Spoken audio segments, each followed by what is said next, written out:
السلام علیکم۔ آج کی ویڈیو میں ہم بات کریں گے استغفر اللہ کے بارے میں۔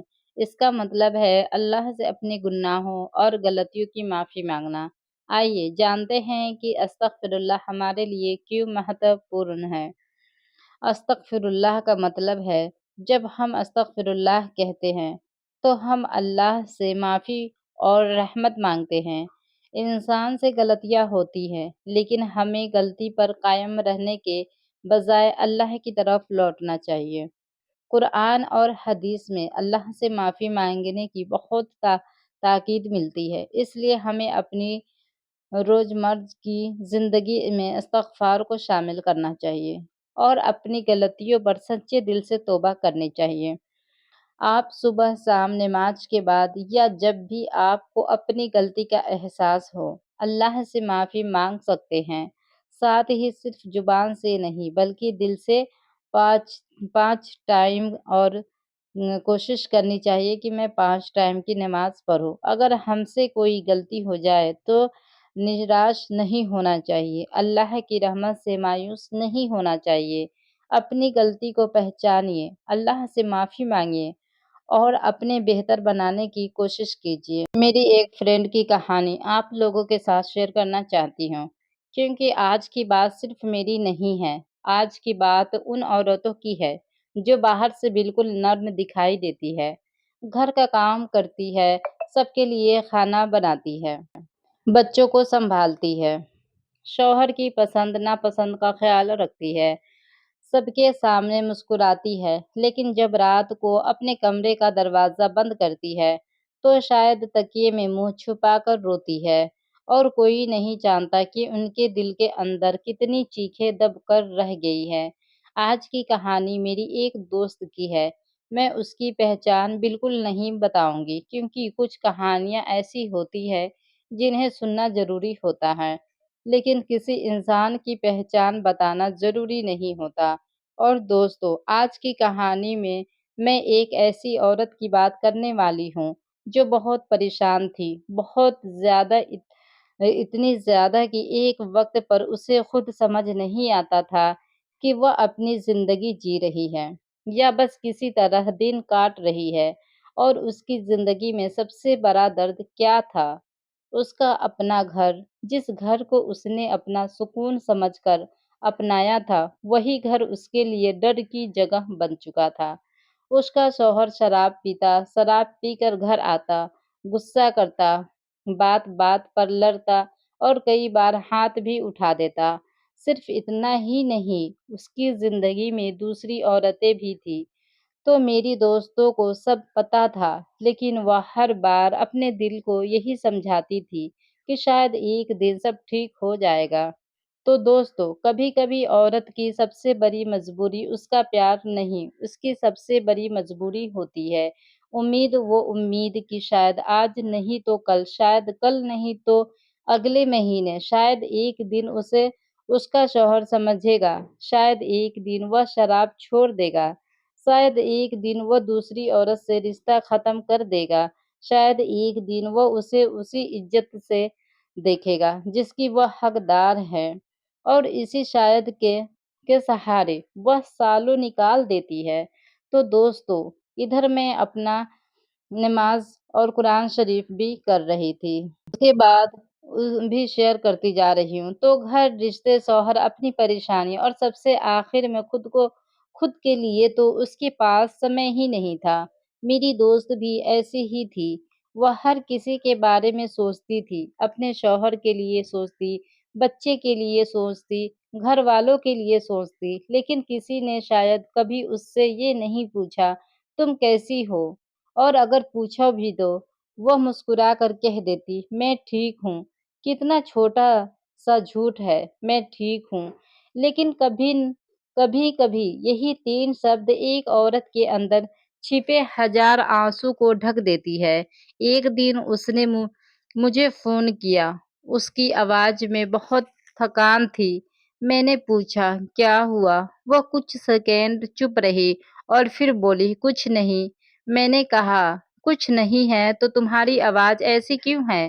پھر وہ رونے لگی، کچھ رونے کے ایسے ہوتے ہیں جن میں سے انسان کو شبدوں کی ضرورت نہیں پڑتی، صرف آواز سن کر سمجھ آ جاتا ہے کہ سامنے والا اندر سے کتنا ٹوٹ چکا ہے۔ وہ روتے ہوئے کہہ رہی تھی، میں بہت تھک گئی ہوں، بس یہی 4 شبد کہ میں بہت تھک گئی ہوں، لیکن ان 4 شبدوں کے پیچھے اس کی پوری زندگی چھپی ہوئی تھی۔ وہ بولی، میں نے کیا نہیں کیا اس کے لیے، میں نے اس کا گھر سنبھالا، اس کی پسند کا کھانا بنایا، اس کے غصے کو سہا، اس کی شراب کو سہا، اس کی بے وفائی کو سہا، لوگوں کی باتیں سنی، گھر والوں کے سامنے چپ رہی، بچوں کے سامنے رونا بند کیا، لیکن اب مجھے میں طاقت نہیں بچی۔ اس کی بات سن کر میرے پاس بھی کچھ دیر تک کوئی جواب نہیں تھا، کیونکہ کچھ درد کا جواب شبدوں میں نہیں ہوتا، اور میں آج یہ بات بہت صاف کہنا چاہتی ہوں۔ کسی بھی عورت کا مار کھانا اس کی قسمت نہیں ہے، کسی کا شراب پی کر اسے پیٹنا کوئی چھوٹی بات نہیں ہے، کسی کا بار بار اپمان کرنا پیار نہیں، اور کسی کی بے وفائی کو سہتے رہنا کسی عورت کی ذمہ داری بالکل بھی نہیں ہے۔ صبر کا مطلب یہ نہیں کہ انسان ظلم کو ہمیشہ سہتا رہے، صبر کا مطلب یہ بھی ہو سکتا ہے کہ انسان ٹوٹنے کے بعد بھی اللہ سے جڑا رہے اور اپنے لیے صحیح قدم اٹھانے کی ہمت کرے۔ اگر کوئی عورت ایسی پرستھتی میں ہے جہاں اس کی جان یا سرکشا کو خطرہ ہے، تو اسے بھروسے مند لوگوں سے مدد لینی چاہیے اور اپنی سرکشا کو سب سے پہلے خیال رکھنا چاہیے۔ استغفر اللہ پڑھنا دل کو اللہ کی طرف موڑ سکتا ہے، لیکن ظلم سہتے رہنا کسی عبادت کی شرط نہیں ہے۔ تو میری دوستوں کی حالت ایسی ہی ہو گئی تھی، اسے رات میں نیند نہیں آتی، شوہر کب آئے گا، کس حال میں آئے گا، شراب پی کر آئے گا یا نہیں، آج لڑائی ہوگی یا نہیں، آج ہاتھ اٹھے گا یا نہیں، آج گھر میں سکون رہے گا یا نہیں، اس کا دماغ ہر سمے اسی ڈر میں رہتا تھا۔ تو سوچئے، جس گھر میں انسان کو سکون ملنا چاہیے، وہی اگر ہر آواز سے ڈر لگنے لگے، دروازہ کھلنے کی آواز سے دل دھڑکنے لگے، تو انسان اندر سے کتنا ٹوٹا ہوگا۔ اور ایسے ہی ایک دن وہ اپنے کمرے میں اکیلی بیٹھی تھی، بہت رو رہی تھی۔ اس نے کہا کہ اسے لگا اب اس کے پاس کوئی راستہ نہیں ہے۔ اس نے بہت لوگوں سے بات کی، بہت کوشش کی، بہت سمجھایا، بہت سے لوگوں نے کچھ بدل نہیں رہا تھا، اور اسی رات اس نے پہلی بار اپنے ہاتھ اٹھا کر اللہ سے کہا، یا اللہ، میں بہت کمزور ہوں، مجھے سنبھال لے۔ اور پھر وہ بس روتی رہی۔ کچھ دیر بعد اسے دھیرے دھیرے پڑھنا شروع کیا، استغفر اللہ استغفر اللہ استغفر اللہ کے بارے میں اس نے کافی ویڈیو یوٹیوب وغیرہ پہ بھی دیکھی تھی، اس کے میرے بھی کافی دیکھی تھی۔ تو استغفر اللہ اسے اس وقت کوئی بڑی چیز نہیں چاہیے تھی، اسے استغفر اللہ پڑھتے ٹائم اسے بس اپنے دل کا بوجھ ہلکا کرنا تھا، وہ بس اللہ سے بات کرنا چاہتی تھی۔ لیکن اصل میں ہمیں صرف اتنا چاہیے ہوتا کہ ہمیں اپنی پریشانی کسی ایسے انسان کے سامنے رکھ دے جو ہماری حالات جانتا ہو۔ میں یہ نہیں کہوں گی کہ اس نے استغفر اللہ پڑھا اور اگلے دن اس کا پورا گھر بدل گیا۔ زندگی فلموں کی طرح نہیں بدلتی، ہر پریشانی ایک رات میں ختم نہیں ہوتی، لیکن کچھ بدلنا شروع ہوا اس کے اندر۔ پہلے وہ ہر بات کے بعد خود کو دوش دیتی تھی، آج وہ خود سے پوچھنے لگی ہے، کیا ہر غلطی میری ہے؟ پہلے وہ ہر بات پر ڈرتی تھی، اب اس نے سوچنا شروع کیا، مجھے اپنے لیے بھی کھڑا ہونا ہوگا۔ پہلے وہ صرف دوسروں کو خوش کرنے کے بارے میں سوچتی تھی، اب اس نے پہلی بار سوچا کہ میری زندگی کی بھی قیمت ہے، اور شاید یہی اس کی پہلی جیت تھی۔ تو استغفر اللہ صرف زبان سے کہہ دینے کا نام نہیں ہے۔ ہم جب کہتے ہیں کہ استغفر اللہ تو اس کا مطلب ہے، یا اللہ، میں تجھ سے اپنے گناہوں کی معافی مانگتی ہوں۔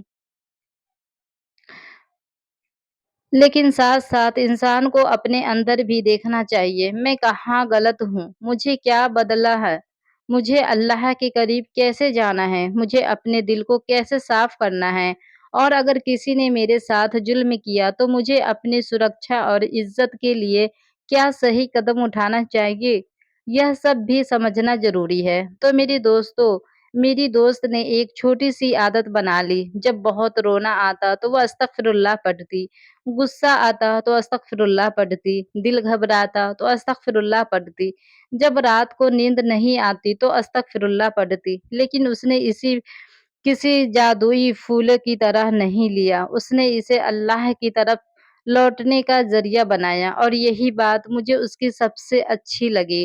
تو یہاں پر دیکھو، اس کے ساتھ ساتھ آپ لوگوں سے میری باتیں چل رہی ہے تو گھر کا کام میں ہر پریشانی آتی ہے، تو آپ سبھی سے میں گزارش کرتی ہوں کہ آپ سبھی نماز پڑھے، قرآن شریف کی تلاوت کرے، اور آپ کا جو بھی کام ہے کرتے رہے، لیکن استغفر اللہ کو نہیں بھولے، استغفر اللہ ہر حال میں پڑھے۔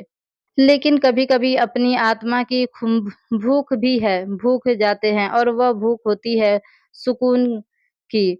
تو میری دوست نے مجھے اس سے ایک دن کہا، مجھے نہیں پتا تھا میرا کل کیسا ہوگا، لیکن اب میں اللہ سے رشتہ نہیں چھوڑوں گی۔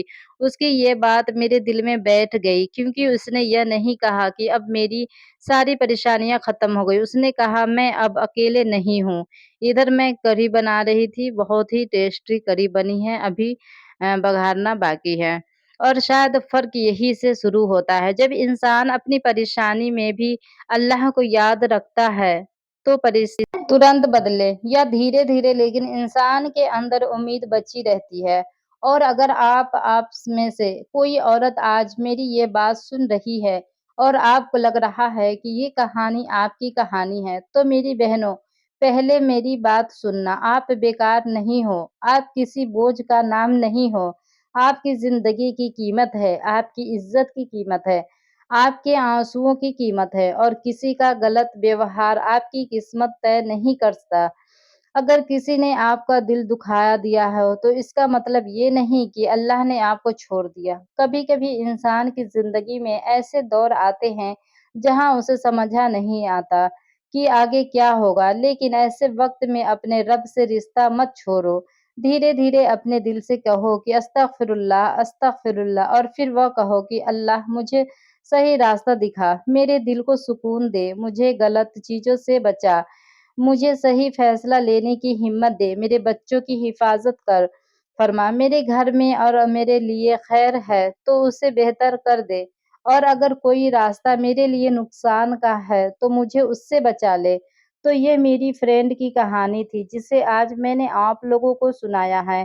دھیرے دھیرے اس کی بھی زندگی بدل گئی تھی، اس کا شوہر بھی سدھر گیا تھا، جو ڈرنک کرتا تھا وہ بھی چھوڑ دیا تھا۔ باقی آج کے لیے اتنا ہی، اور یہاں پر دیکھو میرے کڑھی بھی تیار ہو چکے ہیں۔ پھر ملتے ہیں اگلی ویڈیو میں، جب تک کے لیے اللہ حافظ۔ دعاؤں میں یاد رکھنا، اور آپ لوگ اپنا خیال رکھنا۔